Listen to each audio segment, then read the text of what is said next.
All right, off we go.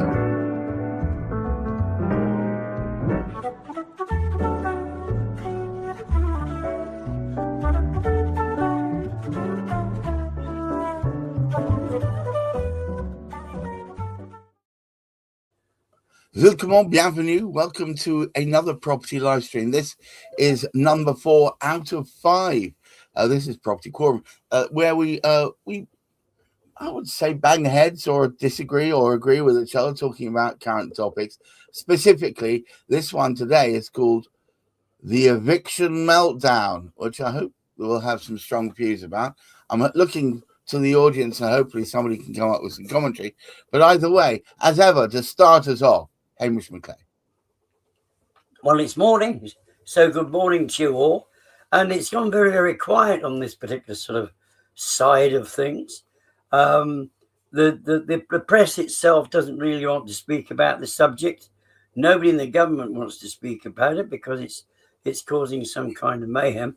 I'm rather surprised we don't have an awful lot of landlords and landlords organisations speaking about this particular subject, because it is causing quite serious challenges. Now, the introduction of the changes in law relative to the letting of properties, many landlords have felt the need, because of the control, to actually sort of leave and sell off their properties. Now, in order to actually do that, they want to actually move away from the situation entirely, because it was costing them more than they were actually making for letting out their properties. So the number of properties on the market to start off with, which aren't helping this sort of situation. But unfortunately, the removal of the tenants, now it's not the fault of the landlords. I mean, it's the fault of the situation that's been created by the government, whereby those landlords really cannot afford to keep paying, because in fact they are paying money out rather than making money because of the tenants they're keeping. So they have to remove the tenants, get the property sort of vacant in order for them to sell.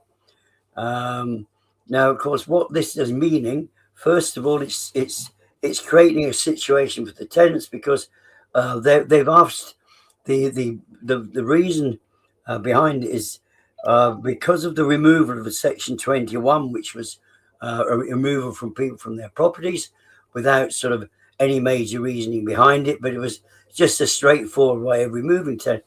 That's been taken away without the court system. It was always argued the court system needed to be improved to be able to sort of speed up the possibility of all of these properties going through. We don't need a special courts or whatever.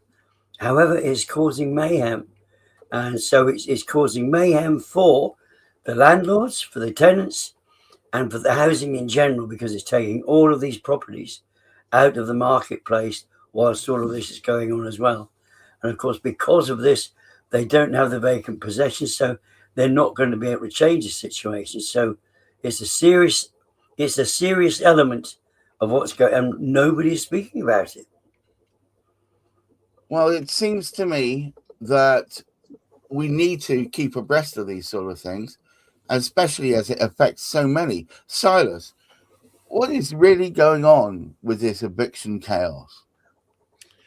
Well, I'd like to start, Gareth, by giving a bit of an example, if I may. I'll talk about the very first buy-to-let property that I bought. And it was in an area where traditionally you wouldn't take on, or there weren't many, what we would call benefit tenant houses or local authority housing allowance tenancies. And so this particular property, we'd done it up. We put a to-let board outside, hand-painted to-let board. And this lady came from literally 2 streets away to rent the property. And she told me her story. She was unfortunately being physically abused by her partner. And she wanted to get into a new home with the kids as soon as possible. So fast-tracked the story. We let the property to her very successfully for about 5 years, until her eldest child hit the age of 18. At that point, she had a reduction in her housing benefit and could no longer afford the rent that we had kept at the same level for that 5-year period. So no annual increases or anything like that. Good tenant, looking after the property, everybody's happy. So the council's answer to that conundrum was rather than pay the increase, which was about, I think, £60 from memory, £60 a month, they said to her, you can't afford to pay the rent, so you'll just have to stop paying it, and then the landlord will be forced to evict you. Okay, now imagine this dynamic. She's in tears. She doesn't want to lose the roof over her head. We've been good friends for 5 years, but it comes down to money in this equation, where we have to then step in, serve notice. She then has to be got to the point of being thrown out of the house before the council will then rehouse her. And in the end, because there was no other property available, they then backtracked and paid the increase in the local housing allowance. And the point of me telling you all that story is the fact this is the reality of what's going on the ground for tenants who have been good tenants through no fault of their own. And now the law is changing to the point where the landlord will have to wait at least 3 months before they can serve the eviction notice or even go to court to gain possession, which could take 6, 9, 12 months in the hope that they get the possession of their property back. All the while, in the background, that mortgage has got to be paid. And this is the thing that everybody overlooks. The landlords aren't sitting on piles of cash and have just chucked it into a property. Invariably, there's a mortgage. If that mortgage doesn't get paid, it falls upon the landlords to subsidize the tenant's housing. And that is the thing that the landlords find most disagreeable is, well, why is it all my responsibility? I've done my bit. Right. Why am I now subsidizing somebody else's way of life? And so the landlord exodus is happening. That leads to less properties being available, rents going up, of course. And this is the utopia that this government seems to have created around the housing crisis. Now, it seems to me, I mean, I hear everything you're saying, but it's the actual Renters' Right Act. Mm-hmm. Phase 1 starts on the 1st of May, right? Correct. And including, of course, Section 21, which is what the bum fight's all about. Yep. Can the system cope? I from what I can see and from what I'm hearing, it genuinely cannot. So, as I understood it, there were supposed to be provisions put in place for an increased capacity, if you like, in the legal system to cope with the evictions of tenants. And the important point to really understand is, if you're a reasonable landlord, which, to be fair, 90% of the people that I've met in that industry are, you don't ever want to have your property empty. All you want is your rent coming in. And that's why many landlords will not increase rent year on year, because as soon as they get a void, they have to start paying for it, right? And so they want to keep good tenants in the property. The only time you're going to seek possession usually is either when you're forced to sell through death, debt, or divorce, or you've got a bad tenant who's trashing the property, not taking care of it, and you want them out because of social issues or what have you. And at that point, if you know that you've got a 12-month battle ahead of you that's going to cost you thousands in legal fees and thousands of pounds in mortgage fees, you are going to be very cautious about continuing on this path where you've been villainized for the last probably 2 years. And that I think is where we're seeing the exodus. People are trying to get ahead of this thing because they know that the court system can't cope. They know the balance of favour is completely in with the tenant. And so they're kind of out of options. All right. And what would you say is the right balance between tenant security and landlord enforceability? What trade-off are we actually choosing here? I mean, I don't want to rest on the laurels of the past, but the Section 21 was a very clever scenario for allowing fast-tracked recovery of the property. And, right. And everything I've just said still stands, is that you want to have the tenant in the property for as long as possible, because that's the only way the investment, and for a lot of these people, they weren't really investments, they were houses that they'd maybe had in the past and they've decided to rent out. You want that money to continue to come in. So as long as that equation is matched, fine. Where I see the market going now is that your landlord is going to be very choosy about who they're going to let to. So the story that I told you right at the start, people probably wouldn't take that tenant now. Because there's too much risk. You know, what if she doesn't pay? What if housing benefit doesn't come through? Are they going to start paying housing benefit directly to the tenant and then expect the tenant, who might have a money management issue, to then pay me afterwards? And then I've got to wait 12 months to get them out of my property. that's the thing that people are missing, and this is what happens. And I think when you get legislation drafted by people who have never actually been at the sharp end of what's actually going on. I mean, it sounds to me like you're suggesting there's going to be a shift away from high risk tenants, those away from benefits, variable income, large families. How do we stop that from becoming discrimination by another name? I think that discrimination, unfortunately, is already happening, and that is not something that we can put at the landlord's door. I don't think it's just the framework that they're having to work within. You start removing some of the safety nets. People have got to make a commercial choice. Why should I sit there paying out £6,000, £7,000, £8,000, £10,000 a year on a property that I'm just not getting any income for? You know, none of us would, with respect, probably be subsidising other people's way of life. I don't think it's fair to put that at the landlord's door. What I do see perhaps happening, though, which is something that I'm quite passionate about, is that I think we will see the rise of the corporate landlord.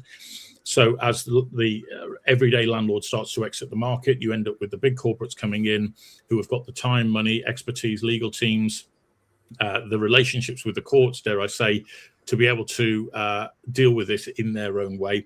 And I think I think then tenants will be a number, and I think they will find their relationship very much at odds with what they've experienced in the past when they've been dealing with the small landlords. So if that's the future that we all want to live into, happy days. I think it's coming in the next 5 years, but do I think that's what we should be doing? Absolutely not. Hamish, how does this affect the length of time? I mean, there's always been a pressure on search agents like yourselves and the organisation you represent, IPSA, to bang through searches as quick as possible, when that is obviously fights against quality, and it's always that balance between the two. How does this affect this when there's constantly a movement at the bottom end of renters in and out of property? Surely there's going to be more pressure on you. Well, ultimately there will be. I mean, at the moment, what we've got is a total sort of impasse, because those properties are currently are sat there, and they're waiting, if you like, they're waiting for something to happen. They're in They're not purgatory. getting to the courts. They're not getting empty. So in actual fact, it's one of those sort of situations, and to actually make it worse, and Silas will know the specific dates, I believe it was 2024, when at long last, what the council were willing to actually sort of pay to private landlords was actually sort of increased, because it's been stuck for sort of several years. Now, the big problem is that amount, although the costs have gone up for landlords, that amount has not been increased. It wasn't increased in 2025 and isn't being increased this year either. So that is putting landlords in an even worse situation, because they're not getting more money, when in fact the reality is it's costing them more money to maintain the properties. So of course there's that particular pressure which is brought on them. So when people actually sort of look at it, rather like, you know, people like sort of, we speak about the pubs and what a serious situation they're in because of the increase in business rates. We have a very similar situation going on with the landlords, with greater expenses for them, bigger taxation issues, which the government again have imposed on these particular sort of people. And I think, as Silas said, the worst situation of all is how we get these things through the courts, because you cannot get the things through the courts. Now, we've got a situation. The landlord does not want to do this, but the landlord has been pressured into this by government, like a number of other people have actually we're losing not so much the brain drain, but the money drain. We're losing a lot of people. And of course, some of these landlords, they're thinking, well, stuff this. I can go out to France and buy a property darn sight cheaper over there, and I don't even need to rent it out. I can rest on my laurels because of the money I should be able to make. And all they want to do is get it cleared. So there will be a mad rush. And of course, it will actually run right the way through the system. Right. We are able, as because we're independent providers of these searches, we are able to cope with the volume. Unfortunately, the factory conveyancers can't cope with the volume. Right. To a certain extent, they still struggle a bit at the moment, even though things are quieter. So the impact isn't actually going to be on us, it's going to be on the system, because we will be effectively able to, if we can keep up with what's going on with some of these authorities becoming unitary authorities, there shouldn't be too much of a challenge. But there's an awful lot of things wedging together to make the property market a very difficult one, and therefore the intent of this government, which we all thought would have been great had it worked, because it was a big thing. That was one of the things which they were mandated to do within this sort of current tendency as running the government. This 1.5 million properties. But unfortunately, situations like this, we've got existing properties that basically aren't being utilised.